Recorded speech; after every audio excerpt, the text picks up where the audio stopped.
Create a new file from File menu, enter the new file settings, change the file size to custom, change the units to pixels.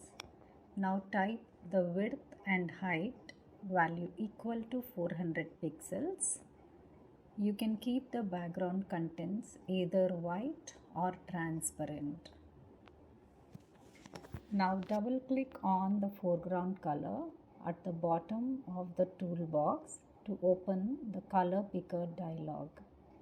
Select a color which is somewhat light grayish and then click on OK. Now select Paint Bucket tool and drop this grayish color on the image to fill the gray colored background. Now select the Gradient tool. In the options bar in presets, you can select the option One Color and Transparent. Select the shape as diamond and change the mode to difference. Now drag the mouse and release over the image many times to create the texture with the Gradient tool. Now go to Filter menu, click on Blur and select Gaussian Blur. In the dialog box, set the radius equal to 5 and then click on OK.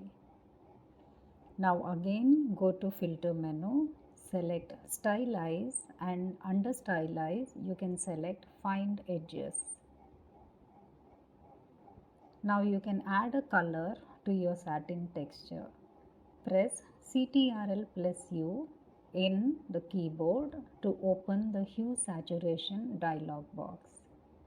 Now keep the Colorize checkbox checked. Adjust the hue, saturation and lightness and then you can click on OK. Save this image as PNG or BMP.